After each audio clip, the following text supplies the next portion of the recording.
pour la vérité, pour la justice, pour le bien commun. Moi, ce qui me révolte par rapport à cette série Viking, vraiment, c'est qu'elle est encore pire, encore plus calomniateuse que l'histoire officielle qui est déjà écrite par des moines chrétiens. En fait, on ignore la Normandie. On fait comme si les Vikings n'avaient pas conquis la Normandie. On l'ignore totalement, alors que la Normandie, mon cher Norman, si tu m'écoutes, ça veut bien dire pays des hommes du Nord. C'est-à-dire que c'est la seule région viking qui a réussi à garder un nom en lien avec son histoire viking, avec la vérité. Mais l'histoire officielle, au moins, le reconnaît, ça. Et dans la série Viking, ils le reconnaissent pas. Comment ça se fait? Et moi, je vais arriver, je vais dire, ouais, la série Viking, elle est empoisonnée. Elle est empoisonnée. C'est un cadeau empoisonné. C'est une corne d'hydromel avec du poison dedans.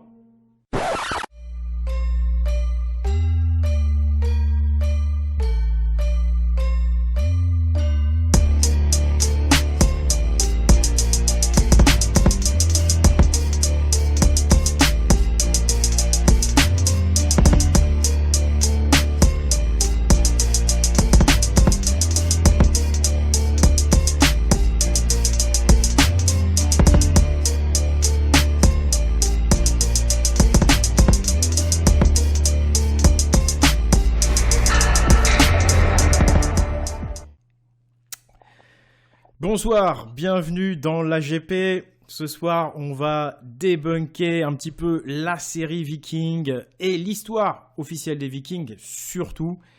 C'est pour ça, le titre de l'émission, Ragnar de Nazareth. Bah ouais, parce que la série Viking, les amis, le scénario, il a quand même été écrit par un dénommé Abraham. Bon, après, il a changé son nom en Abraham Lodbrok, mais bon, moi, on me l'a fait pas. Donc, les amis, si vous me découvrez et que vous êtes fan de Vikings, vous allez être agréablement surpris parce que les Vikings, c'est beaucoup plus intéressant, même si ça l'est déjà beaucoup, la série est très intéressante, c'est beaucoup plus intéressant que ce qu'on vous raconte. L'histoire officielle des Vikings a été écrite par les moines catholiques qui étaient en guerre contre les Vikings. Donc l'histoire est complètement travestie, c'est-à-dire qu'ils ont détourné de manière très très intelligente. Ce qui fait que bon, les Vikings sont quand même des gens qui sont des aventuriers dans la série et dans l'histoire officielle, mais on nous parle de voyous, de pillards, de simples pillards. C'est beaucoup plus que ça, c'est extraordinaire. Et c'est pour ça que Norman fait des vidéos. Je vais vous montrer un extrait de lui, parce qu'il a ressenti des choses. C'est pour ça qu'on est très nombreux à ressentir des choses quand on regarde la série Viking ou quand on s'intéresse aux Vikings. On a l'impression qu'on en a fait partie. On a l'impression qu'il y a quelque chose de familier qui est étrange. Et effectivement, nous sommes en France. C'est la France où il y a le plus de descendants de Vikings, et loin devant la Scandinavie. On va y revenir. Oui, vous allez vous dire, mais il délire là. Non, pas du tout les amis, vous allez voir. Sachez que le travail et ce que j'exprime a déjà été sourcé, prouvé dans plusieurs livres, dans plusieurs vidéos. Donc c'est parti pour l'AGP, pas l'AFP, pour l'AGP, l'agence Gaule Press. Je suis, excusez-moi j'ai oublié de vous le dire les amis, pour cette première formule de la corne AGP, parce que j'ai des invités que je vais vous présenter. Et donc, on va tous boire une corne ensemble. Je les ai invités à boire une corne. Et ils vont vous donner également leur point de vue. Donc, on y va. On regarde tout de suite notre ami Norman, le ch'ti du Nord. À tout de suite. Alors, dites-moi, qu'est-ce que vous ressentez? Je vois des symboles partout, des signes bizarres. Déjà, mon prénom, Norman, ça vient de Norseman, l'homme du Nord. Ça désignait les Vikings. Et donc... Vous allez vous moquer de moi, mais... Je pense être une sorte de réincarnation de Viking. Norman, vous venez du Nord certes, mais du Nord-Pas-de-Calais. Donc pas tellement Viking. Éventuellement tuning, mais... Je sais, mais... C'est plus fort que moi. Toutes les nuits, je fais le même rêve. Sur cette plage où Je me retrouve comme un viking, mais perdu, désespéré, fragile. Et en même temps, je me sens observé, traqué par un autre moi, une sorte de chef de clan.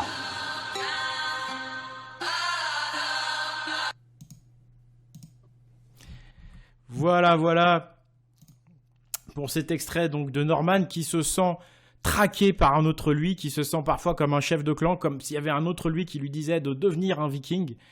Ça s'appelle la mémoire génétique, la mémoire des ancêtres, mon ami. Ce que les vikings appellent l'aminia. Donc, je vais vous présenter vite fait un tour de table. Et après, je vais passer la parole à Steph du Nord, qui est un ch'ti comme Norman. Et donc, il va nous expliquer tout ça par rapport à Norman et les vikings et les ch'tis. Salut Viriat. Salut à tous. Comment vas-tu? Impeccable, merci. Viriat, un néo-normand qui habitait en région parisienne et qui est bien en Normandie maintenant, hein, c'est ça. Hein. Tout à fait. Ouais. Dans la vraie Normandie, hein, bien à l'ouest, hein, pas Rouen. Rouen, c'est plus la Normandie. Et on a aussi Vicky Tong, le Lorrain. Comment tu vas, Vicky Tong? Salut Oleg, salut tout le monde. Bah écoutez, ça va très très bien. Très heureux de participer et de croiser nos cornes ce soir tous ensemble. Ça tombe bien. Elle est bonne la corne. Et donc, Steph du Nord, parfois on l'appelle Reuse, papa du Nord. Ça parle à tous les ch'tis, ils savent qui c'est. Donc, Steph, est-ce que toi aussi tu ressens ce genre d'énergie qui t'appelle comme Norman? Ou qu'est-ce que tu aurais envie de dire à Norman, toi qui est un peu plus initié à la vérité sur les Vikings? Alors tout d'abord, bonsoir à toi Oleg, bonsoir à tous, merci de m'avoir invité ce soir. Alors en effet, c'est quelque chose de très intéressant, donc j'ai pas mal suivi Norman auparavant, ses sketchs, etc. Je sais que c'est quelqu'un qui est plein d'humour, etc. Donc il y a des choses qui sont plutôt sympas chez lui. Alors cette vidéo, moi je la trouve plutôt intéressante, hein, j'ai regardé un peu et on peut dire que ça peut être un départ. Après moi ce que je pourrais lui conseiller, ça serait de s'orienter vraiment vers des sources sûres, quoi. Par exemple, je sais pas moi, venir voir ta page ou lire quelques bouquins à ton sujet sur ce que tu as fait.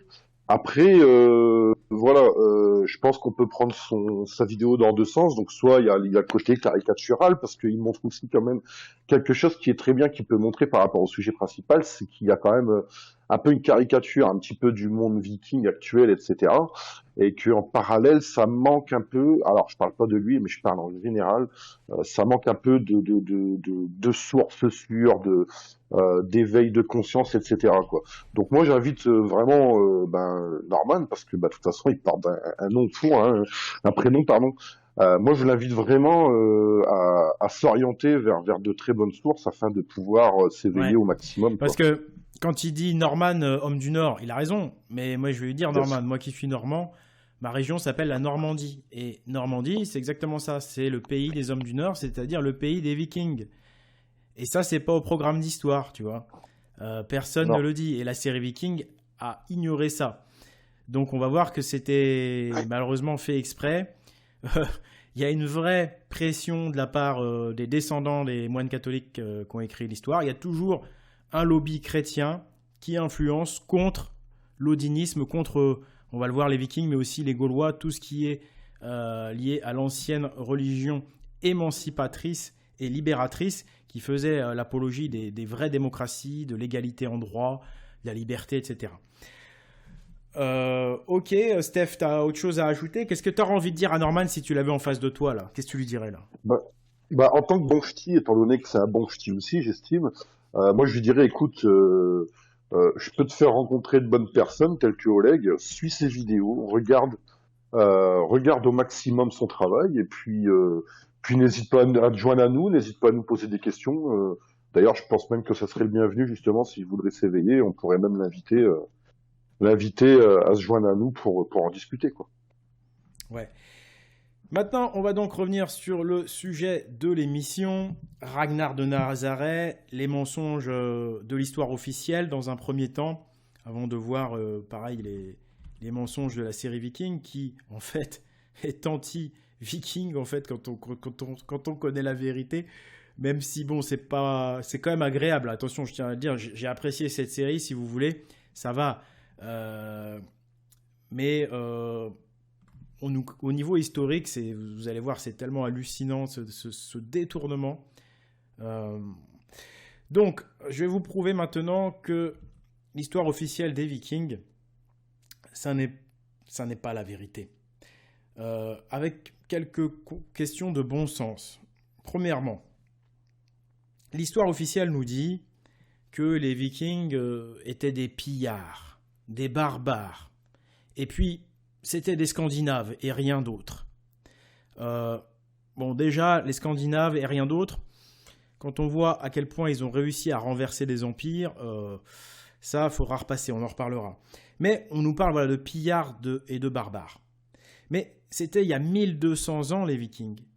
Pourquoi est-ce qu'on se rappellerait de vulgaires pillards scandinaves en plus, c'est-à-dire le désert de l'Europe, tu vois, c'est la Cambrousse de Cambrousse. Là-bas, il y a pas grand-chose qui pousse niveau agriculture et tout ça. Je veux dire, c'est sous-peuplé là-bas. C'est même encore aujourd'hui. Hein, le Danemark, c'est quoi? C'est 5-8 millions d'habitants. La Norvège, 5 millions. Enfin, il n'y a personne là-bas. Vous croyez vraiment qu'on va se souvenir de ces pillards-là? Des pillards dans l'histoire, il y en a eu des dizaines. Pourquoi est-ce qu'on se souvient des Vikings? Pourquoi les Vikings ont tant de succès? Posez-vous cette question-là. Moi, je vais commencer à donner ma réponse. Pour moi, si on s'en rappelle, c'est parce que c'était des héros. On se rappelle des héros, on ne se rappelle pas des pillards. Voilà. C'est les héros qui marquent l'histoire, c'est pas les voyous. Et tout ça, évidemment, on va le démontrer. La deuxième question à se poser par rapport à cette histoire officielle qui dépeint les Vikings comme des vulgaires barbares, pillards et scandinaves, on dit donc qu'ils venaient de Scandinavie. La Scandinavie aujourd'hui, c'est peu peuplé. Mais à l'époque, il n'y avait pas la modernité, donc on était encore plus dépendant de l'agriculture, du rendement de la terre. Or, en Scandinavie, le rendement de la terre, il est quand même vachement plus faible que sur nos latitudes, qu'en Grande-Bretagne, qu'en France, etc., qu'en Allemagne. Donc, ils étaient très peu nombreux, les Scandinaves. Et ils le sont encore aujourd'hui. Donc, à l'époque, ils ne pouvaient être que moins nombreux encore. Comment expliquer qu'une minorité de barbares a pu à la fois vaincre l'Empire carolingien au point de lui coloniser de vastes terres, vaincre les royaumes de Grande-Bretagne, donc ça c'est tous les royaumes chrétiens, au point en Grande-Bretagne aussi de coloniser de vastes terres, le tout en guerroyant contre le califat musulman de Cordoue. Comment vous m'expliquez ça? C'est impossible. Tout simplement parce que la vérité c'est que les Vikings c'était une révolte odinique, parce que l'odinisme est une religion et c'est la religion primordiale et c'est surtout une religion de liberté qui fait la promotion de l'égalité en droit. Les chrétiens avaient mis en place une dictature, un système de caste avec des serfs, c'est des sortes d'esclaves si vous voulez, qui n'ont aucun droit, donc très peu de droits quoi, avec des gens au-dessus d'eux qui ont beaucoup plus de droits. Ça, les Vikings, ils n'ont pas toléré. Et les Gaulois résistants, parce qu'à l'époque, on parle encore des Gaulois, n'ont pas toléré non plus. Donc c'était vraiment une révolte, on va dire, avec des gens qui étaient partisans d'une sorte de vraie démocratie, enfin une sorte de société égalitaire, et d'autres qui étaient endoctrinés pour la plupart, parce que le christianisme, c'est un endoctrinement, et d'autres qui profitaient de la religion chrétienne pour asservir la population, pour être plus puissants, plus riches. Donc c'était voilà, une guerre politique, mais donc religieuse, puisque les deux vont ensemble. Le troisième point, pourquoi des barbares pillards seraient supérieurs aux civilisés dans la plupart des domaines techniques? Parce que, les amis, les Vikings, ils avaient une supériorité technique énorme dans quasiment tous les domaines. Le premier élément, c'est l'épée Ulfbert, qui est une épée en acier, mais d'un acier supérieur. D'un acier en avance sur son temps. Vous voyez là, je vous montre cet article. Ulfbert, l'épée surpuissante utilisée par les Vikings qui fascine les scientifiques. Ce modèle d'épée viking était forgé dans un acier particulier qui lui conférait une résistance, une dureté et une élasticité hors norme, un avantage de poids sur le champ de bataille. Est-ce que vous croyez vraiment que 3 paysans scandinaves ils trouvent des techniques comme ça dans le cul d'une vache? Non, mais il faut me le dire, parce que si dans les vaches il y a des secrets scientifiques, bah super quoi. Enfin, dites-le moi, parce que moi je veux en profiter. Deuxième argument, leurs navires évidemment. Les Drakkar, c'était les meilleurs navires. L'ingénierie navale viking est de loin la meilleure. Et puis ensuite, leur culture, l'Edda, les poèmes, la religion qui fascine, les symboles, l'art. C'est une culture extraordinaire. Et d'ailleurs, c'est la principale raison pour laquelle on n'a pas oublié les Vikings et pour laquelle il y a une magie chez les Vikings.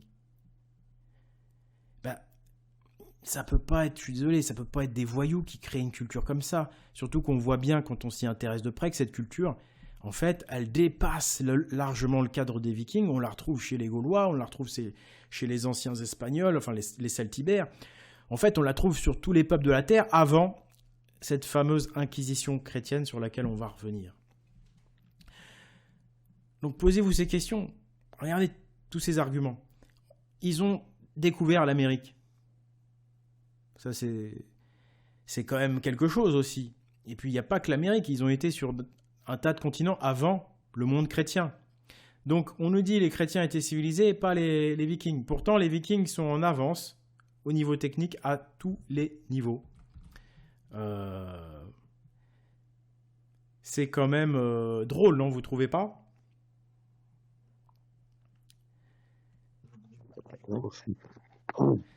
Donc, ensuite, qu'est-ce que j'ai pour finir? Ouais.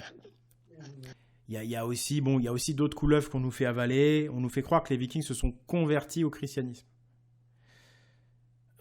Vous croyez dans quel monde, en fait, celui qui gagne la guerre, qui colonise la terre de l'autre, même si pour les Vikings, c'est une reconquête, en fait. C'est une reconquête pour beaucoup de Gaulois qui refusaient le christianisme ou qui s'étaient convertis de force, mais qui attendaient le retour des Vikings pour retrouver une société libre et pour retrouver leur vraie foi, leur vraie religion, païenne comme ils disent, les chrétiens, mais odinique en réalité. Vous croyez vraiment... Enfin, quand les États-Unis colonisent l'Irak, Bush, il se convertit pas à l'islam, quoi, tu vois. Ça n'a aucun sens, parce que... c'est exactement ce qui nous raconte dans l'histoire, que Rollon, le chef des Vikings, prend la Normandie et il se convertirait, quoi, alors qu'il vient de gagner la guerre. Ça n'a aucun sens. Surtout que c'était une guerre religieuse. Donc, tu fais une guerre religieuse et puis à la fin que tu as gagné la guerre, tu te convertis à la religion que tu as combattue. Ça n'a absolument aucun sens. Tout simplement parce que les Vikings n'étaient pas des barbares. Il y a eu des tas de peuples barbares dans l'histoire, mais aucun n'avait ce niveau technique, aucun n'avait cette culture, aucun n'a eu un tel impact, aucun n'a conquis autant de terres. Tout simplement parce que ce n'étaient pas des barbares, ce n'étaient pas des pillards, c'était une révolution odinique internationale, c'était une révolution des démocrates authentiques, en tout cas des gens qui n'acceptaient pas l'inégalité, qui n'acceptaient pas les castes, les serfs, les seigneurs, qui n'acceptaient pas l'esclavage aussi. C'était des gens qui voulaient vivre tous égaux et libres, tout simplement. Et c'est ça, les invasions vikings. C'est en fait une reconquête des hommes libres. C'est une révolution odinique, puisque religion égale système politique. Les Vikings, si on s'en souvient, c'est parce que c'était des héros, des justes. Voilou. S'il y a quelqu'un qui veut rebondir, les amis, allez-y. Moi, si je peux me permettre, justement, en plus tu parlais, tu sais, par exemple sur les dracars, parce que bon, comme tu sais, là où je vis, voilà, la mer c'est ancré, hein. Comme par exemple nous, de très vieux navires en fait qui étaient de coques on appelle des coques de clin, ou des coques de noix en fait, qui étaient justement de la même conception que les dracars, que les Vikings en fait. Donc, alors certains disent que c'était les Saxons, d'autres disent que c'était les Vikings, mais en tout cas tout le monde se met d'accord à se dire que c'était exactement les mêmes conceptions que les Scandinaves faisaient en fait. Ce qu'on appelle les flobards actuellement maintenant encore, qui est en train de disparaître, mais beaucoup essayent de garder justement ce côté traditionnel de cette navigation rustique. C'est des navires déjà qui tiennent énormément bien la mer et franchement qui ont énormément de charme. D'accord. Là, je suis en train de montrer une carte, la Gaule odinique, quand Thor libérait les Gaules, où on a un éventail de villes et de villages en Thor. Donc Thor, le fils d'Odin, hein, l'un des principaux dieux vikings, le dieu au marteau. Ça, les amis, c'est moi qui l'ai faite à la volée, hein, c'est-à-dire très rapidement. C'est pas une carte qui est exhaustive. Ça, c'est une recherche rapide que j'ai faite sur Google Maps ou Google Earth. Donc, c'est vraiment pas complet. Et vous voyez tous ces noms en Thor. Il y en a partout. C'est des endroits qui étaient des régions odiniques. Hein. C'est des endroits où il y avait des résistants païens qui attendaient les libérateurs vikings. Et donc vous voyez que la Normandie n'est pas seule, loin de là. D'ailleurs en Normandie, j'ai pas listé tous les tours-villes, puisque les tours-villes, en fait, c'est les villes de Thor aussi. Et puis du coup, les amis, moi je vais reposer un peu ma voix. Je vais vous laisser animer un petit peu la soirée. On va parler actu, peut-être, à moins que vous vouliez ajouter quelque chose. Vous qui êtes là comme moi, avec des intentions nobles, vous voulez que les gens se réveillent, quoi, que la vérité revienne au grand jour. Vous avez peut-être envie de dire un truc par rapport à ce que j'ai dit avant de démarrer l'actu de la GP. Eh bien, effectivement, donc c'est Wiki Tongue, hein, rebonsoir à tout le monde. Avant de rentrer dans le vif du sujet de l'actualité, je voulais rebondir un petit peu sur le début de la GP concernant Norman, quand tu as dit, Oleg, qu'il y avait une mémoire génétique. Ouais. Ça, j'en suis convaincu parce que, à titre personnel, effectivement, le fait de commencer à rentrer et à réentrevoir un petit peu notre passé et nos racines, ça a été un peu comme... effectivement, des fois, on dit « mon sang ne fait qu'un tour », mais il y a quelque chose de biologique, en fait, quand on commence à rentrer un petit peu dans la tradition primordiale, dans les textes que sont les Eddas, par exemple, au fur et à mesure qu'on pénètre dedans, on sent une vibration qui est presque cellulaire, en fait. Donc je pense qu'il y a une réalité, même si, à mon avis, il y a très peu d'études, parce que ça n'arrange pas forcément les gens, il y a très peu d'études qui ont été faites là-dessus. Les gens, généralement, se contentent de fameuses études ADN qui sont souvent pilotées par des sociétés qui elles-mêmes font soit partie d'une caste contrôlée pour dire que dans ton patrimoine ADN, tu as ceci ou cela, donc tu ne peux pas être ceci ou cela. Mais je pense que c'est beaucoup plus profond, en fait, la mémoire génétique et cellulaire.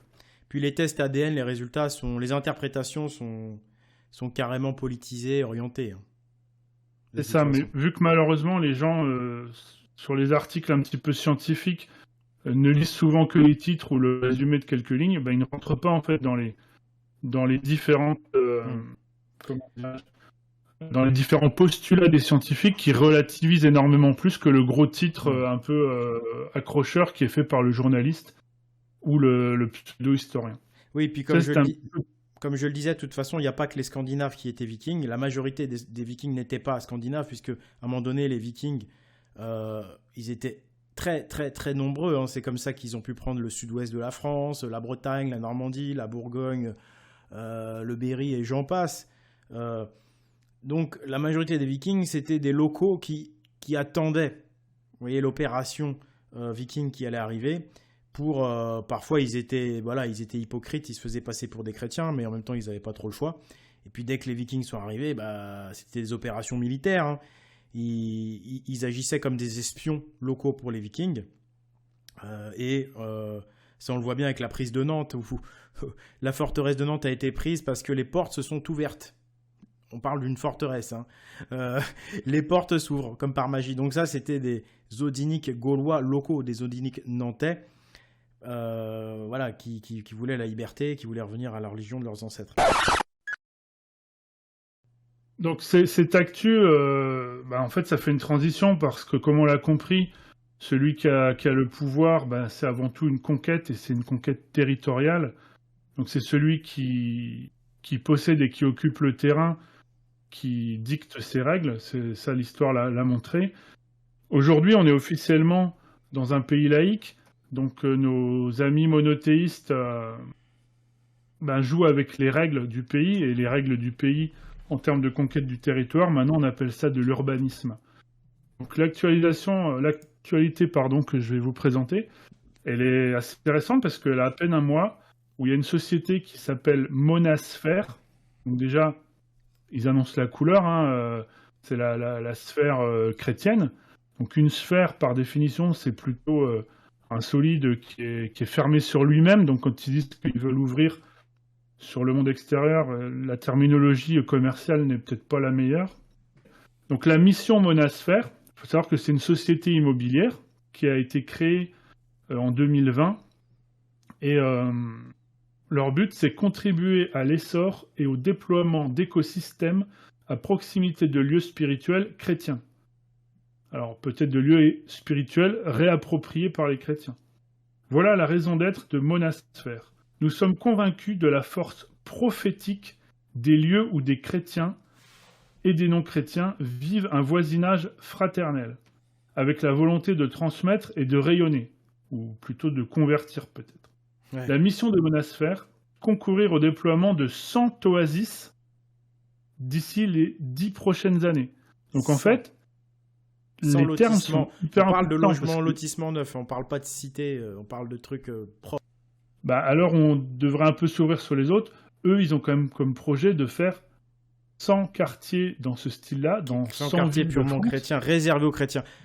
En fait, moi, ce qui me choque là-dedans, c'est le côté, on fait un quartier, en fait, c'est réservé aux chrétiens, même si officiellement, évidemment, dans la communication, il y a de l'hypocrisie, ils vont dire non, c'est pas réservé, mais bon, c'est vrai que quand même, c'est fait pour les chrétiens quand même, hein, on te le dit, donc c'est évident que si t'es pas chrétien, tu vas aller te faire voir ailleurs tout de suite. Donc en fait, on a un communautarisme déjà, et puis on a un privilège aussi, un privilège chrétien, quoi, parce que ça, normalement, en France, la République ne reconnaît pas les communautés, on est tous égaux, on est tous des citoyens avant tout, et normalement, tu n'as pas comme ça à officiellement décréter, et là c'est carrément ça, on décrète officiellement un lotissement pour les chrétiens, réservé aux chrétiens, quoi. Donc symboliquement, c'est très fort, quoi. C'est-à-dire que la laïcité, on lui marche dessus, la République, on lui marche dessus. Et ça, c'est un privilège chrétien aussi, hein, parce que ils vont avoir des lotissements pour eux, tout ça. Bon, la mécanique est lancée depuis longtemps, hein. Il y a le communautarisme musulman, etc. Donc, on voit bien finalement aussi, encore une fois, à qui profite aussi l'arrivée de l'islam en France. Ça permet aux chrétiens d'avancer tranquille. Il y a les musulmans qui sont en première ligne. Et puis, les chrétiens, à côté des musulmans, du coup, on les accepte beaucoup plus facilement. En parlant de ce communautarisme-là, en fait, le truc a déjà été lancé justement par certaines personnes, en fait, si tu veux, qui se donnent lanceur d'alerte. Vous savez, par exemple, Fabrice Division. Vous savez, quelqu'un qui fait un peu lanceur d'alerte, etc. Là, dernièrement, il en avait parlé que vis-à-vis de la société actuelle qui ne lui plaisait pas, etc. Donc, il y a le côté qui est très attirant sur le fait. Et puis, quand on comprend le personnage, qui veut partir sur une société parallèle, en fait. Il a déjà parlé qu'il voulait monter une société parallèle. Ouais, d'accord. Clairement, là, on est dans le communautarisme, mais puissance 2, quoi, en plus. Ah oui. Sur ce sujet, sur Divisio, effectivement, lui, son but, ce serait de créer également des communautés, mais pas forcément chrétiennes, ouvertes, mais uniquement monothéistes, en fait. Voilà. Donc lui, il serait prêt à tendre la main éventuellement aux musulmans et Voilà, aux mais juifs, certainement pas aux mais Odiniques. quand même rester entre eux. Viriat, troisième actu. Ouais, on va avancer un petit peu. Votre sujet, c'est intéressant et là, moi, il y a un truc que j'ai lu il y a peu de temps, qui est un article qui décrit en fait qu'au Royaume-Uni, l'Écosse notamment va reconnaître, ou en fait s'efforce de blanchir que les femmes, les sorcières ont été brûlées sur le bûcher et donc il faut aujourd'hui faire le mea culpa et reconnaître que c'était une erreur. Alors, juste Ouais. avant, faut dire aux gens qui débarquent, hein, la fameuse Inquisition, la fameuse chasse aux sorcières, en fait, c'était la chasse aux Odiniques. Voilà. C'était la persécution des gens qui ne toléraient pas le lavage de cerveau de la religion chrétienne et qui toléraient pas l'histoire falsifiée et puis qui voulaient, comme je vous dis, rester libres et égaux en droit. Il y a ça aussi, hein. Donc, les Odiniques, ils ont été persécutés et on a maquillé tout ça ensuite en une soi-disant chasse aux sorcières. Parce qu'évidemment, un criminel, une fois qu'il a fait un crime, bah, il efface les traces de son crime. Donc, quand on veut tuer son chien, on dit qu'il a la rage, hein. Donc voilà, on a dit, oh, c'était des sorcières, machin. Non, c'était simplement des prêtresses odiniques, il y avait aussi des sorciers, etc. Ça, c'est ça qui est important de dire à Norman, hein, peut-être, qui nous écoute. C'est qu'il y a eu un effacement de notre histoire, une réécriture, et que c'est la fameuse chasse aux sorcières, en fait, qui est cette guerre religieuse des suprématistes chrétiens qui ont donc génocidé les Odiniques.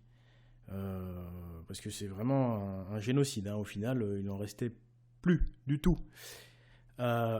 Et donc, voilà, ça, faut le savoir. Et donc là, ce qui est quand même gonflé de la part de... Bon, là, c'est un média assez chrétien, apparemment, mais gonflé de la part de la puissante Église catholique, c'est qu'ils inversent les choses. Ils font croire que les sorcières auraient été brûlées pour accélérer le déclin de l'Église catholique. Ouais. Donc là, c'est une inversion totale, puisque tout le monde sait très bien que c'est l'Église qui brûlait les sorcières, parce que les sorcières étaient leurs concurrentes, leurs ennemis, enfin, les sorcières, donc les prêtresses odiniques, mais c'était des médecins, en fait, la plupart. Et on va dire c'était le réseau, si vous voulez, odinique, voilà, qu'on pourrait comparer, par exemple, aux Gilets jaunes, mais avec un peu plus, quand même, dans la tête. Les odiniques avaient quand même beaucoup plus de sagesse que les Gilets jaunes, qui sont pour l'instant encore au stade de l'enfance. Mais voilà. Donc, ouais, Viriat. C'est intéressant. Alors, ce qui est encore plus intéressant dans l'article, c'est qu'on te dit que effectivement il y a les sorcières, mais que là en fait c'est pas des sorcières qui sont graciées, ce sont en fait des gens qui auraient, enfin des femmes qui auraient été piégées. C'est-à-dire que des milliers de femmes ont été piégées pendant la grande purge en Écosse. C'est-à-dire que en fait il y avait vraiment les sorcières, donc ça on va pas les gracier. Par contre on fait croire dans l'article qu'on gracie les sorcières. Mais en fait, la réalité, c'est que l'article est mensonger et dans son titre et dans son contenu, parce que dans son titre, on nous dit que on reconnaît enfin que c'est un génocide, quoi, qu'il faut faire le mea culpa. Mais en fait, on pointe pas du doigt ce qu'il faut, c'est-à-dire qu'on indique que ce sont les sorcières qui doivent être reconnues comme victimes, mais en fait, la victime, on te dit qu'elles ont été piégées et que en fait, ce sont des gens qui sont de leur côté, quoi. C'est-à-dire que on se sert de tout ça. C'est une embrouille qui est monumentale. C'est et donc du Loki. Alors si on lit tout l'article, il y a même le rapport, tu vois, c'est intéressant, t'as des mots-clés comme fake news, MeToo, t'as le lien avec l'Afrique et l'Europe, c'est-à-dire que on te dit que en fait la chasse aux sorcières pendant le temps de l'Europe où comme tu l'expliques, c'était les druidesses, les Halloween, ainsi de suite, donc c'était des gens qui avaient un savoir-faire, enfin qui utilisaient la médecine traditionnelle, les herbes, le magnétisme, ce genre de choses. C'était une lutte de pouvoir, voilà, c'est-à-dire que c'était une lutte de pouvoir, on brûlait pour avoir du pouvoir, c'est-à-dire c'était pour asseoir la religion. Donc voilà. C'est les dissidents politiques, quoi, hein. C'est les opposants. On a tué les opposants politiques, hein. C'est ce qu'on appelle une dictature. C'est ce qui se passe aujourd'hui, hein. Ce qu'on appelle un système stalinien, hein. Finalement, ce qu'a fait Staline, ça a déjà été fait en France au XVIIe siècle par l'Église catholique. Hein. Tout simplement.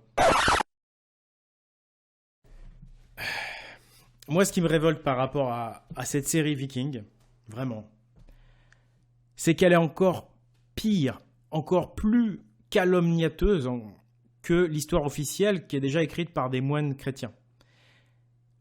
En fait, on ignore la Normandie. On fait comme si les Vikings n'avaient pas conquis la Normandie. On l'ignore totalement, alors que la Normandie, mon cher Norman, si tu m'écoutes, ça veut bien dire pays des hommes du Nord. C'est-à-dire que c'est la seule région viking qui a réussi à garder un nom en lien avec son histoire viking, avec la vérité. Le Pays Basque, le Sud-Ouest, la Vendée, la Bretagne, la Bourgogne, les Pays-Bas, l'Est de l'Angleterre, l'Irlande, etc., j'en passe. Tout ça, c'était des régions vikings aussi.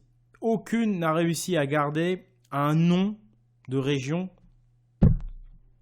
digne, fier, qui garde encore ses origines. Il n'y a que la Normandie qui a réussi à le faire, pays des hommes du Nord. Pourquoi ? Parce que c'était le quartier général, la Normandie. C'était la région la plus puissante.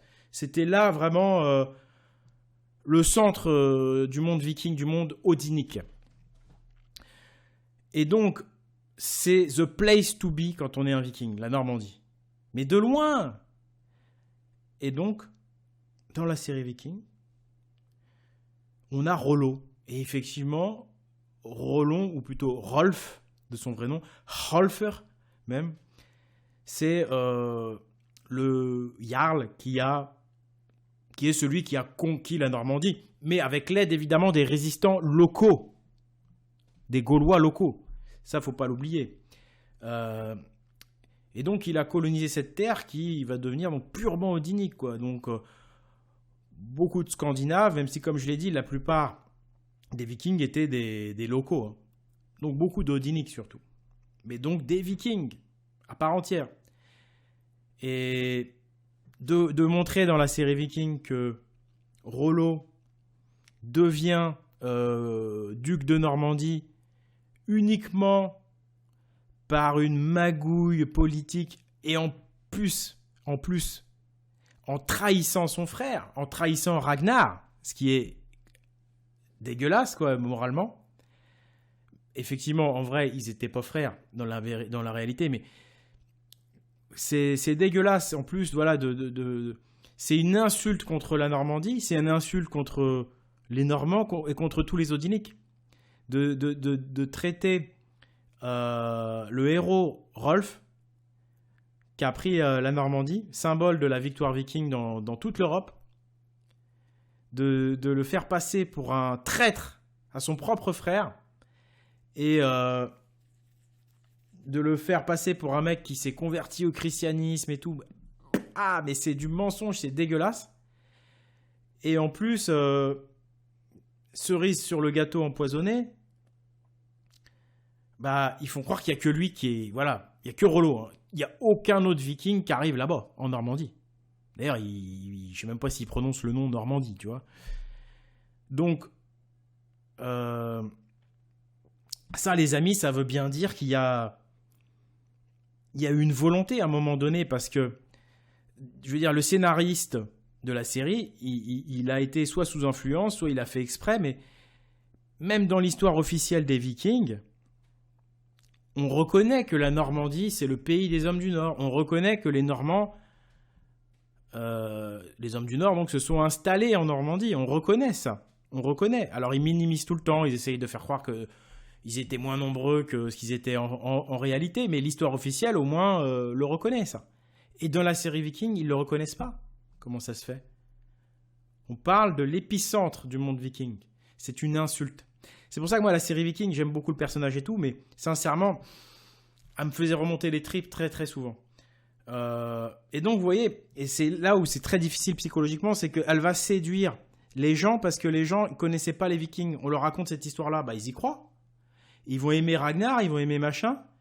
Et moi, je vais arriver, je vais dire, ouais, la série Viking, elle est empoisonnée. Elle est empoisonnée. c'est un cadeau empoisonné. C'est une corne d'hydromel avec du poison dedans. Bah, vous comprenez le message. C'est pas parce que j'aime pas la série ou que j'aime pas Ragnar. Non, c'est juste que c'est empoisonné. Ça ressemble à la vérité, mais c'est pas du tout la vérité. Et voilà, c'est dégueulasse, quoi. Donc, à vous les amis, à vous les studios. Moi, je vais boire une corne là parce que là, il faut que je récupère. Tu m'étonnes. Bah, en fait, effectivement, la série Viking, elle sert de socle et donc elle a quand même un peu démocratisé les choses, mais une fois de plus, comme tout ce qui démocratise, ça peut vite mal tourner. En effet, donc moi, un petit scoop, hein, donc bien entendu, je ne remonterai pas dans le temps puisque c'est assez récent. Donc à l'heure actuelle où on est un petit peu, pour ainsi dire, enfin, l'information nous montre qu'on est un petit peu dans une guerre de religion. Hein. Donc c'est quoi l'information? Présente l'information, s'il te plaît. Alors l'information, en fait, c'est, alors pour ma part, j'ai envie d'appeler ça la Jérusalem 2.0. D'accord. Alors en fait, en Allemagne, à Berlin, à l'heure actuelle où justement, hein, c'est un petit peu, on est dans des guerres de religion, hein, comme je disais, ils sont en train de construire un unique lieu de culte dédié aux chrétiens, musulmans et juifs. Alors, ça a commencé le 27 mai dernier, hein, je tiens à préciser. La première pierre de cet édifice qui a été posée, ouais, voilà, cette date-ci. Donc, ça sera appelé la House of One. En gros, c'est la première maison, quoi. On pourrait même considérer ça un peu la maison blanche du monothéisme. Donc voilà, c'était une petite information en fait voilà, ils sont toujours en cours de construction. Hein. Bon, je tiens à préciser que le budget, je crois qu'il y a un énorme budget. Tout ça, c'est subventionné par l'argent public. L'argent public, ouais, c'est ça, c'est 47 millions d'euros. Voilà, donc c'est la ville de Berlin forcément et 47 millions d'euros à Berlin. C'est ça. À Berlin, la ville de Berlin, plus forcément quelques petits contribuables extérieurs. Donc forcément, ils ont fait ça dans un but pour la paix, l'antisémitisme, et j'en passe. Hein. Donc, vous voyez un peu le tralala hein, à l'heure actuelle où chacun essaye de trouver sa place, que ce soit entre le christianisme, le judaïsme. Je crois qu'ils l'ont bien trouvé leur place. Hein. Je crois que ils avancent tous ensemble. C'est une pièce de théâtre. Hein. Ils se font des guéguerres, tout ça, mais au final, les musulmans sont le bouclier des deux qui suivent. Et puis le christianisme va arriver en sauveur face à une religion pas du tout adaptée à l'Occident et radicale. Bon, le christianisme revient en odeur de sainteté. Les gens tombent dans le panneau parce que on leur a enlevé par la censure qui sévit depuis 20 ans dans tous les médias, on leur a enlevé tout repère identitaire, on leur a enlevé toute fierté, exprès pour que le christianisme arrive et comble ce vide. On a fait une place en fait pour le christianisme et on a enlevé toute identité aux Français, on leur balance l'islam dans pleine figure. Et après, on leur met Zemmour qui parle de la France chrétienne, Papacito et compagnie. Pour que les gens se disent « Oh, Eureka! Ah, c'est ça la solution, c'est être chrétien. » Bah non, en fait, ça c'est juste une stratégie qu'ils ont mis en place, une manipulation pour que vous deveniez chrétien, pour vous abandonniez certaines valeurs comme la liberté, l'égalité en droit, la justice pour tous, et pour que vous rentriez dans un système de croyance et puis d'amour, mais c'est la seule valeur qui est mise en avant, hein. Comme je vous dis, amour, liberté, on n'entend pas dans le christianisme, liberté, on n'entend pas, égalité, on n'entend pas. Donc c'est un projet d'asservissement des peuples, tout simplement. Bien sûr. Les religions monothéistes sont totalitaires. Voilà. Les gens en ce moment, juste pour finir Steph, après je te laisse, les gens en ce moment, ce qu'il faut que vous compreniez, c'est qu'actuellement, il y en a beaucoup qui doivent nous écouter, qui sont monothéistes, religieux, abrahamiques. Vous appréciez en ce moment le moment. Bah effectivement, on vous donne tous les privilèges. Vous êtes les seuls qui avaient des bonnes valeurs, tout ça. Que vous avez des raisons d'avoir les vraies valeurs. Nous, on a détruit les valeurs, etc. Mais si vous êtes très bien comme ça, c'est parce que vous avez le choix. Vous choisissez ce qui vous arrange dans la religion et tout ce qui vous dérange, vous l'envoyez en touche. Parce qu'on est en démocratie, parce qu'il y a la laïcité, etc. Même si elle est bien écrasée, cette démocratie laïque. Mais ce que vous ne comprenez pas, c'est que c'est un projet à long terme. Et dans 10, 20 ans, il y aura une nouvelle religion d'État, ou plusieurs religions d'État. Et là, ce sera un moyen de justifier une dictature qu'on a déjà quand même très, très sérieusement entrevue ces 2 dernières années. Donc réfléchissez, il faut que vous appreniez à voir plus loin. C'est une manipulation. Les religions abrahamiques, ça a toujours été des systèmes de contrôle. Voilà. C'est ça, c'est ça. Et je tiens aussi à préciser, alors, ce petit détail, donc je ne veux pas rentrer dans le sujet Covid, bien entendu, hein, parce que maintenant c'est un peu le sujet tabou, Covid-19, voilà. Mais ils ont quand même choisi le bon moment, parce qu'en fait, le Covid-19, ça a quand même été quelque chose qui, vis-à-vis des personnes en fait qui savaient pas reprendre leur force d'eux-mêmes, par exemple, bah c'est qu'ils s'orientent vers ça. Donc là, c'est justement le moment. Bizarrement, on a des mecs comme des soi-disant éveilleurs qui arrivent, qui débarquent, comme je disais tout à l'heure, hein, Fabrice Divisio qui arrive. On sait très bien que c'est un genre de jésuite ou je sais pas trop quoi, ce Ah mec. oui, non, mais lui, c'est clair, c'est un Voilà. chrétien pur et dur. Ouais. Commence à promouvoir le communautarisme, etc. Au même moment, l'année dernière, au même moment, en pleine période de Covid, où justement, l'économie est censée un peu s'effondrer. La ville de Berlin commence à se décider de faire sa Jérusalem 2.0. Ouais, enfin, je pense que c'est surtout, en fait, tous les esprits. Je vais pas dire faibles parce que j'ai pas envie de traiter forcément les gens qui n'arrivent pas à trouver. Mais les personnes d'influence facile, qu'est-ce qu'ils vont faire? Ils vont s'orienter vers ça. Ils vont dire, ah bah tu comptes fait, ouais, tiens. Voilà, on va aller à Jérusalem en Allemagne, il n'y a pas besoin de prendre l'avion pour aller. Vous voyez, bon, je déconne, mais je fais un peu de. Mais voilà, j'ai l'impression qu'il y a des choses qui sont liées, puisqu'il y a des gens que, pour trouver un côté de spirituel, en fait, pour pouvoir s'évader de cette période de Covid, c'est qu'au lieu de s'orienter vers des choses plus saines, sur quoi ils partent sur du monothéisme. Et là, justement, cette Jérusalem 2.0, en fait, elle arrive pile poil au bon moment. Je trouve que c'est très stratégique quand même. Ouais. Il y a beaucoup de stratégies. En tout cas, il y a beaucoup de concomitance. Hein. Ouais. Donc, c'était la petite information de l'actu 6. Ouais, bah, elle était Hey Dyslect. Ouais, c'est ça. C'était Elle court, était mais ouais, il fallait en parler. C'est vrai que c'est toujours un bon business de créer le problème et d'apporter la solution comme un sauveur ou un messie. Voilà, le pompier pyromane. Voilà, le pompier pyromane, exactement, qui après te vole ton sourire parce qu'il t'a sauvé, alors qu'en fait, ben voilà, c'était lui qui avait mis le feu aux poudres à l'origine, quoi. Exact. L'aigle de sang. En fait, je vais enchaîner sur les deux parce que en fait, ces deux, je voudrais lancer un petit message en même temps et je pense qu'on va être d'accord. Aux personnes des réseaux sociaux généralement. Donc là, on va parler vraiment des Jean Ragnar. Donc je précise que Jean Ragnar est le fils de Ragnar de Nazareth. Oui, voilà. Il a été bien éduqué, voilà, avec des trucs chrétiens, quoi. Il a fait le catéchisme pour Vikings, maquillé, ouais, c'est ça. Évidemment. On maquille ça, on montre pas que c'est un truc chrétien. Vas-y, Steph. Non. Alors en fait, les deux sujets que je vais entamer, donc le premier, alors déjà, ça va être sur les fantasmes que je vois sur les réseaux sociaux, sur par exemple les sacrifices tels que l'aigle de sang, parce que vous avez bien vu que dans la série Viking, il y a cette fameuse sentence là, et soi-disant. Décris la sentence pour ceux qui la connaissent pas. Alors pour ceux qui la connaissent pas, en gros, on vous fout un peu c'est sur une croix, donc déjà c'est révélateur. Hein, si je ne me trompe, c'est sur une croix.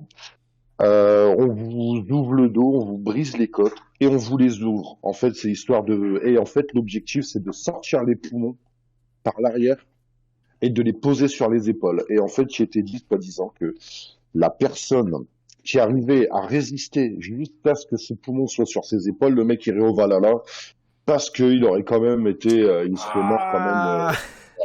Qu'est-ce que c'est que cette histoire de taré là, mais ça n'a jamais existé nulle part, ça, dans l'Eda.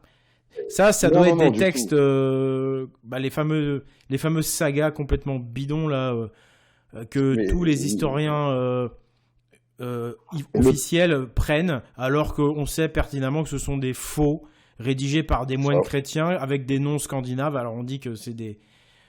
Alors il a un nom scandinave, le moine, et puis du coup on fait croire que c'est un viking. Hein, et puis on dit voilà, ça c'est la religion scandinave. Ouais, c'est ça. Alors en fait, on est quand même sur quelque chose qui est... Parce qu'il y a un monde fou qui fantasme là-dessus, donc alors, forcément... Alors, on voit un petit peu le genre de personnes qui essayent de promotionner ça, forcément. Alors, moi, ce que je trouve très révélateur là-dedans, c'est bon déjà le fait que ce soit sur une croix, ça se passe sur une croix, là, ils ont tout sur une croix, façon de parler, où on l'attache et puis on lui fait ça. D'une part, il n'y a pas de preuves. Il n'y a pas de preuves. Ils ont soi-disant chopé des écrits, et pour information, les seuls écrits qu'ils ont trouvés, c'est des écrits chrétiens. Et ils ont osé, en plus, alors sur le site, je ne sais pas s'il sera partagé, mais il y a un site, c'est Science et Avenir. Donc déjà, ils montrent comment faire. Hein.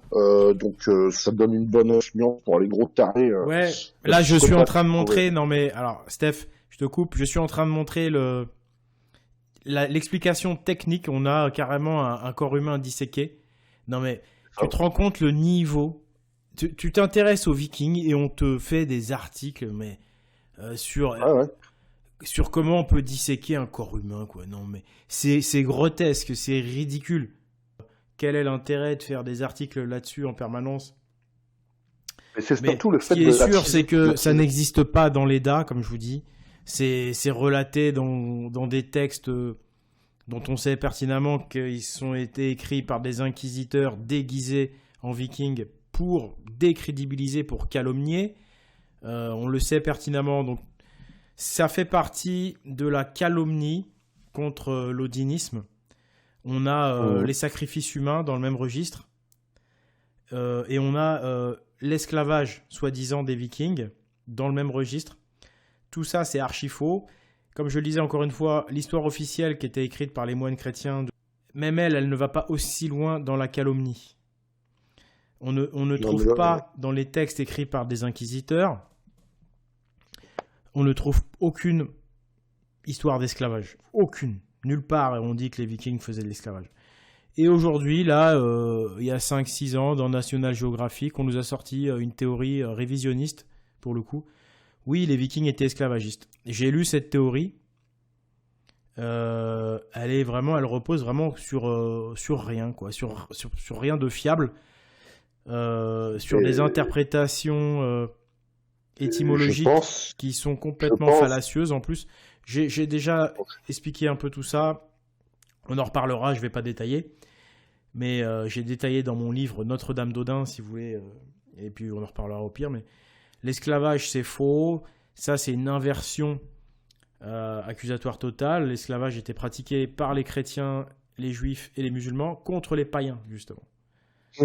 Donc ils déportaient les résistants gaulois qui ne voulaient pas se convertir, ils les déportaient en esclavage. La plupart, ils allaient faire esclaves au califat de Cordoue ou esclaves pour les moines chrétiens de France.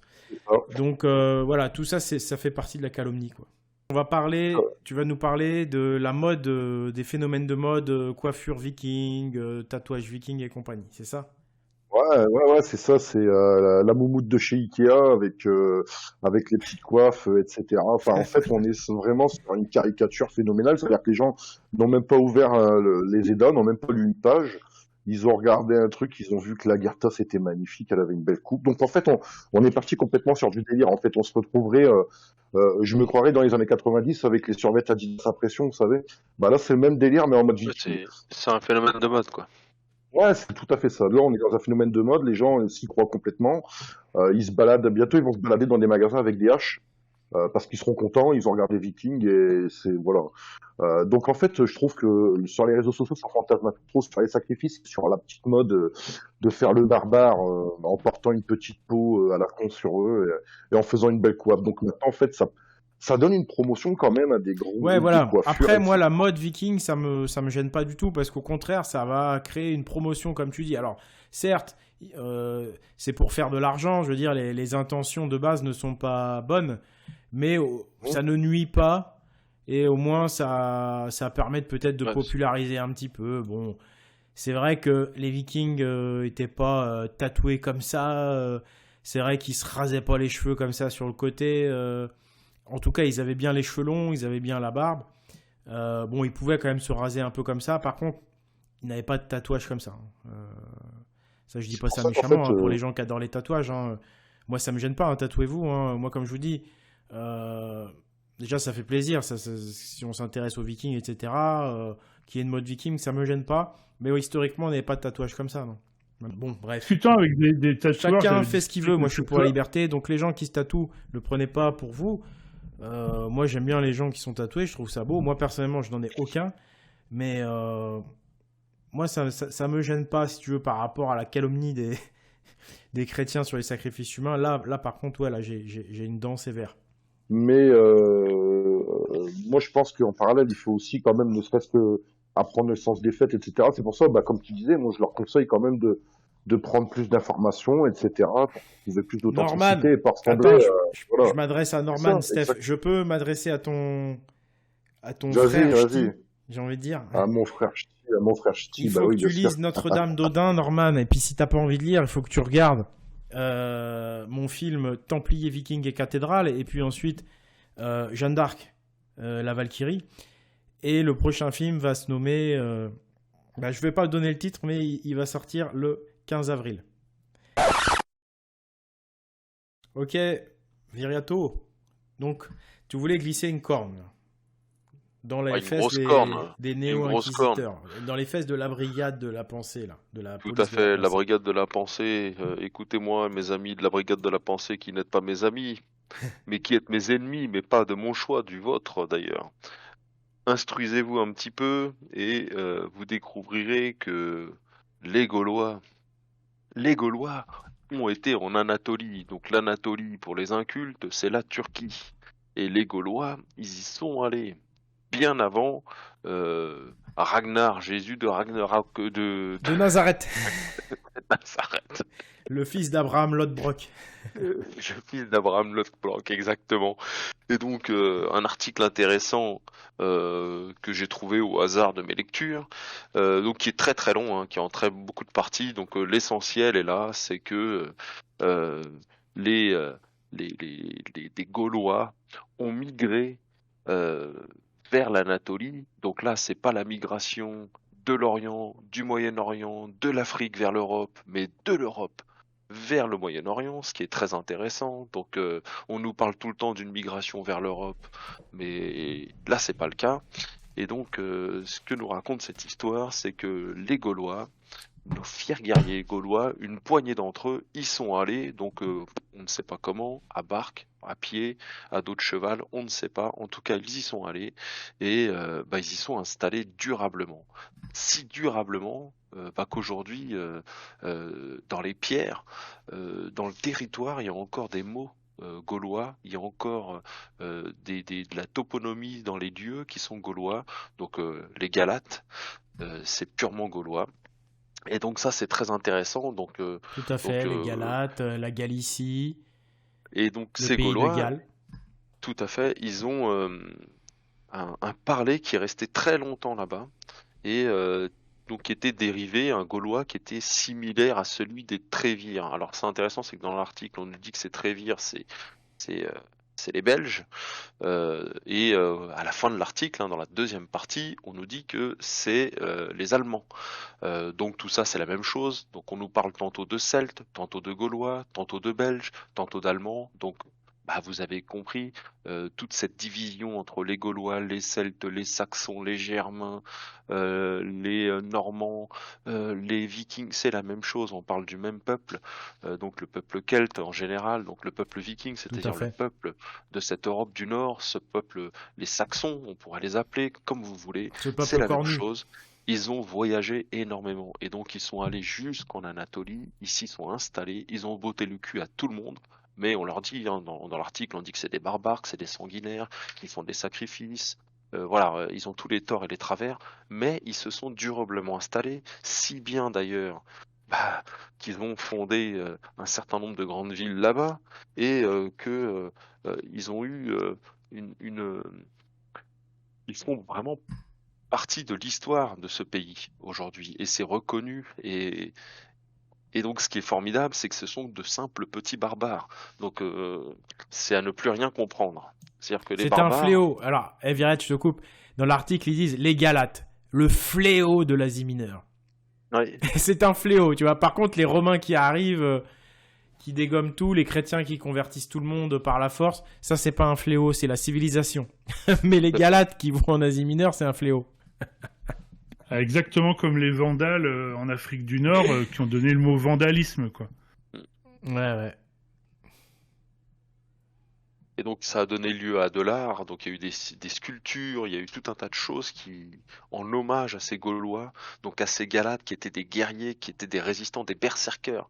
Et il y a eu tout un art qui s'est créé. Donc vous verrez dans l'article, il y a des liens, il y a des statues, il y a des trucs qui sont exposés au Louvre.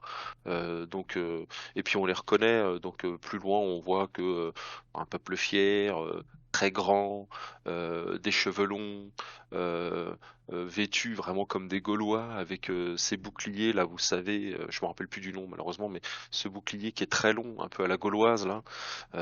Tout y est, on y est. Hein. Alors on nous dit aussi que ce sont des ivrognes, qu'ils ont péché, voilà, ils sont dans l'idolâtrie, dans la luxure, voilà, il y a tout. Hein. Enfin, il y a tout. Et par contre, les Romains sont en opposition, donc c'est eux qui vont remettre de l'ordre, parce que les Gaulois, ce sont des ivrognes.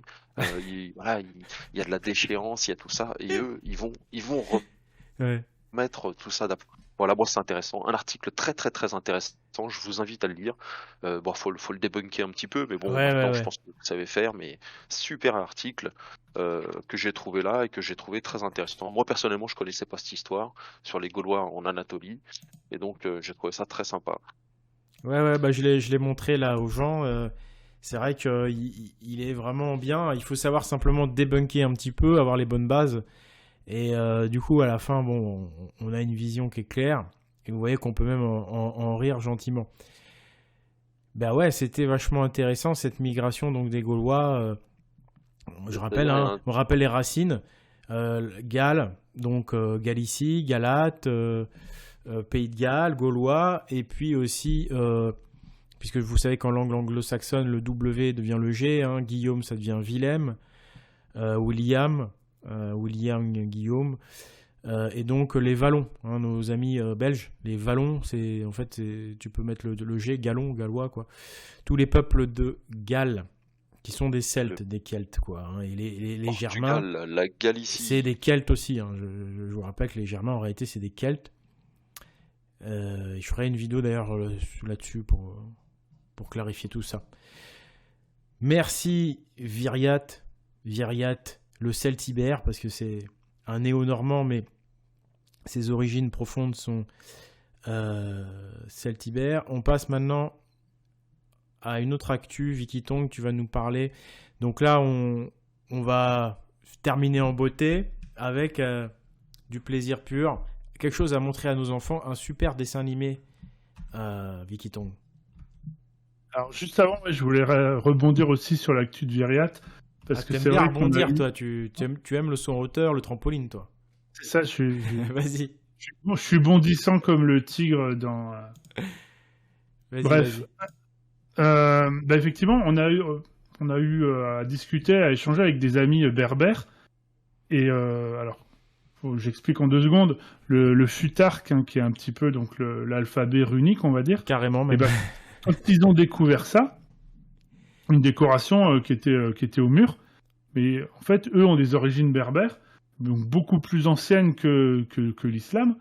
Ils nous ont dit, mais en fait, nos grands-mères, les trucs que vous avez au mur, là, elles ont ça sur le visage, sur leur peinture, sur leurs vêtements, sur les chameaux, on dessine des runes.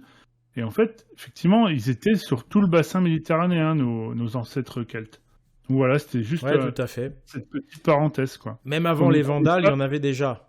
Ça, il faut lire Jürgen Spanut, un livre que j'édite qui est vraiment... c'est pas qu'il est dyslect, c'est qu'il est vraiment... C'est un monument, ce livre. C'est un monument, c'est une base qu'il faut absolument connaître. Et voilà, après, évidemment, il y a eu les invasions arabes. Le métissage, donc génétique, nous, le type maghrébin qui est particulier, qui est ni vraiment arabe, quand on regarde les arabes d'Arabie Saoudite, et qui est ni vraiment, enfin qui est plutôt méditerranéen, quoi, on va dire aussi. C'est parce que c'est un métissage entre ADN européen et ADN arabe. Voilà, donc effectivement, quand tu regardes dans la culture pré-islamique, bah, tu retrouves des trucs qu'on va qualifier de germaniques ou de celtes. Tout à fait. Hein. Et donc, t'as fini de rebondir sur le trampoline ou pour finir sur une note plus légère, effectivement, on a eu un coup de cœur assez récent. Bon, sans faire de la pub, hein, on peut faire de la pub, attends, pour une fois qu'il y a un truc... Netflix est quasiment incontournable, donc voilà. Ouais. C'est un film qui s'appelle Riverdance, donc c'est assez léger, ça peut vraiment plaire à toute la famille, à tous les enfants. L'histoire, sans aller trop dans le teaser, en fait, c'est un gamin qui a une vie assez classique d'enfant, mais qui finalement, suite à un événement un peu triste, découvre que dans le pays où il habite, il y a encore beaucoup de traditions et beaucoup de choses qui se rapprochent carrément de l'Eda, hein, parce que un des personnages principaux qu'on voit, c'est un cerf qui peut rappeler le cerf Ektirnir qui était au Valhalla. Tout à fait, Ektirnir qui est central au Valhalla, puisque de ses cornes ruisselle de l'eau qui vient alimenter la source des sources, Vergelmir. Donc Ektirnir, il est lié à Cernunnos, hein, à Odin, puisque le Odin, quoi, un daim, c'est comme un cerf, le Odin. D'ailleurs, au château de Fontainebleau, on voit bien qu'il y a les cornes tout en haut. Il y a d'autres châteaux de la Renaissance où on a un cerf qui est très haut, notamment le château d'Annette. Donc, c'est le Odin aussi, parce qu'on peut parler de cerf ou de daim. Et voilà, Ektirnir, Cernunnos. Donc, ouais, il y a ça qui est génial, c'est que l'idée de base du film, c'est que ces cerfs-là, c'est eux qui font couler les rivières. Donc, on est carrément au Valhalla avec le cerf Ektirnir. Et en fait, on s'aperçoit que honnêtement, j'ai vraiment envie à tous les gens qui nous écoutent et qui vont réécouter cet AGP de découvrir justement, de le regarder et surtout, sans faire de publicité, mais de s'informer, d'essayer de lire l'EDA, de regarder un petit peu différentes vidéos que tu as sur ta chaîne YouTube et ensuite de regarder à nouveau ce film. Et je pense que plus vous vous cultiverez sur nos racines et sur notre tradition primordiale. Et j'ai presque envie de lancer un petit jeu, de dire, voilà, dans les commentaires, qu'est-ce que vous avez vu, parce qu'il y a énormément de choses, et justement, j'ai pas envie de vous en parler. Je préfère que vous les découvriez par vous-même, mais c'est vraiment tout public, c'est une vraie bouffée d'air, c'est coloré, c'est joli, c'est mignon, il y a à la fois des émotions et à la fois de la joie. Donc vraiment un gros coup de cœur de ce début d'année. Ouais, et puis moi, ce qui me plaît beaucoup, si tu veux, c'est la double lecture. C'est que tu as non seulement, on te décrit des situations de l'Eda, donc la religion odinique. On est en Irlande celte, donc les propagandistes chrétiens font croire que les Celtes et les Vikings, ça n'a rien à voir. Là, ce film, c'est bien une preuve que c'est complètement faux, hein, puisque on a vraiment de la religion viking qui est là-dedans, odinique, donc en fait, c'est celle des Celtes aussi, en dernière instance. Et on voit en plus, si tu veux, ce qui se passe en ce moment, c'est-à-dire qu'on a un peuple français qui a perdu la mémoire, occidental même, et même le peuple du monde a perdu la mémoire, en fait. Et on a un petit enfant qui doit reprendre la tradition de son grand-père. En fait, le grand-père, les amis, ce sont nos ancêtres d'il y a plusieurs siècles. On doit reprendre leur tradition. Et dans le film, il faut que le petit reprenne la tradition du grand-père, sinon la vie va s'arrêter. Les cerfs vont arrêter de faire couler les rivières. Donc, si vous voulez... C'est juste plein de sens. Et ça fait carrément actualité par rapport à notre époque. On doit reprendre la tradition de nos ancêtres si on veut pas que la vie s'arrête, entre guillemets, si on veut pas que la vie devienne de plus en plus difficile et finisse par des gros problèmes, des grandes guerres, etc. Des catastrophes écologiques aussi. Enfin, on sent bien que ça va mal depuis quelques années. Pour certains, ça fait que 2 ans qu'ils le sentent. Pour nous, ça fait déjà bien longtemps. Mais ce film, voilà, il nous dit, reprenez la tradition de vos ancêtres, même si vous n'y croyez pas trop, en fait, cette magie-là, elle est fondamentale, parce qu'on a besoin d'être heureux et d'enchanter nos cœurs, l'esprit de nos enfants et le nôtre aussi, pour ne plus être atteints par leur baratin, leur langue de vipère, quoi, qui sont vraiment très très affûtés. Donc ouais, moi j'ai regardé, c'est excellent. Et il y a plein de références odiniques, vous allez retrouver Odin, vous allez retrouver Stonehenge, un petit concours de Range, pardon. Celui qui verra le plus de clins d'œil, parce qu'il y en a du début à la fin. Alors justement, ouais, le public, n'hésitez pas du coup à, si vous avez vu ce film, à dire ce que vous avez décodé, vous. Qui est Odin selon vous, etc. dans ce film. Et je voulais vous dire, les amis qui nous écoutaient et qui êtes restés jusqu'à la fin de l'émission, c'est que vous êtes des passionnés, donc n'hésitez pas à poser des questions, à nous faire des remarques pour qu'on s'améliore pour la prochaine émission. Voilà, faites vos remarques, on essaiera d'en tenir compte et de s'améliorer pour la prochaine émission. Et ce que je voulais dire, voilà, c'est ça, c'est que justement, vous pouvez également en profiter pour poser des questions. Et les meilleures questions, celles qui auront été... Donc votez pour les questions. Les questions les plus intéressantes, bah, on y répondra dans la prochaine émission. Donc voilà, l'interaction, comme on ne peut pas faire de direct pour le moment, on peut quand même interagir avec le public, poser vos questions et on répondra aux meilleures, à celles qui nous paraissent le plus intéressantes en tous les cas. Je vous rappelle donc, si vous me découvrez, si Norman me découvre, qu'il faut regarder en priorité les 3 films que j'ai faits. Il y a une playlist qui s'appelle Les films. Le premier, c'est Le Message des Pyramides, qui est également super, même si on n'en a pas parlé ce soir. J'ai créé une maison d'édition pour essayer de professionnaliser un peu tout ça, avec des livres super intéressants. Le site internet, c'est espritviking.com. Maintenant, il n'y a plus que celui-là, on va dire. Bon, il y a encore Pagan aussi, mais c'est surtout sur celui-là qu'on va être actif. Et la chaîne, donc, c'est Pagan TV. Voilà. Que dire d'autre ? Vous pouvez soutenir l'association en y adhérant. C'est sur le site pagan.eu. Vous pouvez rejoindre la team Odin, faire des articles. Il y a des gens là qui sont en train d'arriver. Je suis en train de les former, entre guillemets, un petit peu. Rejoignez-nous, aidez-nous. On est, comme je dis, comme il disait, on est à 4 contre 10 000, j'ai envie de dire même. Donc, mettez-vous-y, mettez votre blood chauffe, commencez à apprendre à écrire des articles. Ce qui compte, c'est la passion, c'est l'intention première du cœur. Moi, la mienne, c'est de faire le bien parce que voilà, j'aime la vie, j'aime la nature, j'aime mes enfants, j'aime la beauté de ce qu'ont fait mes ancêtres, les plus sages en tous les cas. Et voilà, je remercie tout le monde, tous ceux qui m'aident, et puis le public.